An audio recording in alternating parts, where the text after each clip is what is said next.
Distance Learning Read Aloud. Call of the Wild, Introduction to Chapter 2.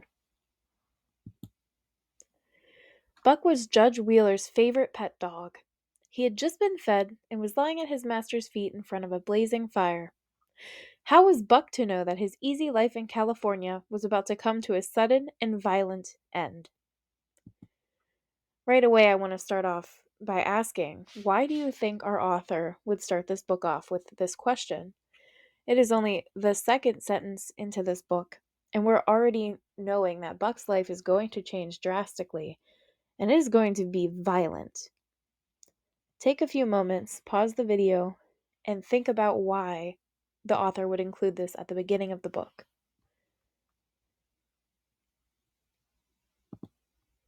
In a few moments' time, he would begin a wild, dangerous, and extraordinary journey that would change his life forever. Buck was staring into the flames, his eyes blinking shut now, and then as he started to doze. Never had a dog been so happy with his lot. Judge Wheeler was asleep in his armchair with a newspaper on his lap. The headline printed across the top of the newspaper read, "Klondike Gold Rush." It was 1897, and thousands of adventurers were hurrying to Canada's frozen Northland in search of gold on the Klondike River. Buck didn't know that those fortune hunters would want strong dogs to pull their sleds through the snow, or that those dogs would need thick coats to survive the freezing cold. There was something else that Buck didn't know. Manuel, Judge Miller's gardener, was a gambler. He'd lost a lot of money and needed more to pay his debts. And Buck, with his magnificent, powerful body, and thick, glossy coat, was worth a fortune. Chapter 1. Buck is Stolen.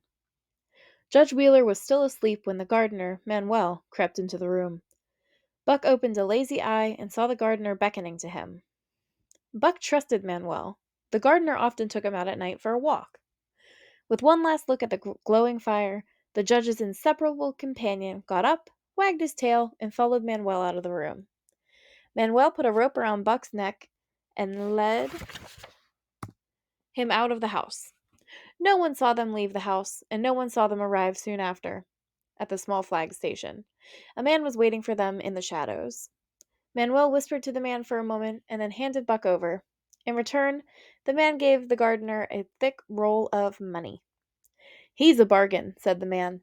"The dog will fetch a pile of gold up on the Klondike. Just look at that thick coat." And here we're going to pause again for another check. So with the line, "He's a bargain," said the man, "the dog will fetch a pile of gold up on the Klondike. Just look at that thick coat."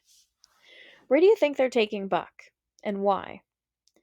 And also, why is having a thick coat going to be important to where they're going?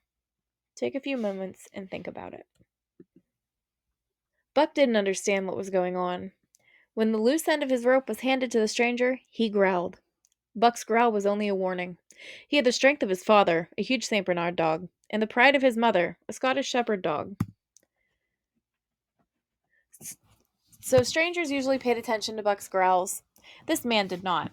To Buck's surprise, instead the rope tightened around his neck so he could hardly breathe. Now Buck was really angry. In rage, he sprang at the man. The man was ready for him and caught him by the throat with his right hand. Then, with a clever twist, he threw the dog on his back. The rope tightened.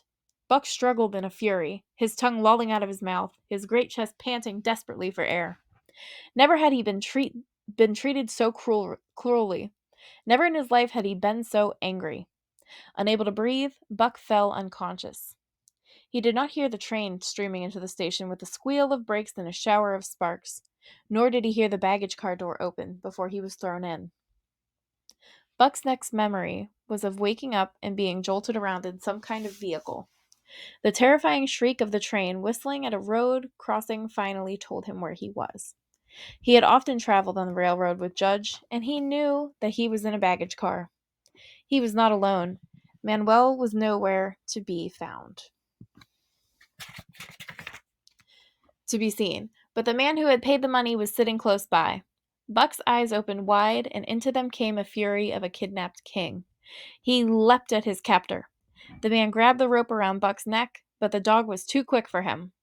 Buck's jaws snapped on his hand and stayed locked on it until the man managed to choke him by twisting the rope with his other hand, and Buck slumped senseless again.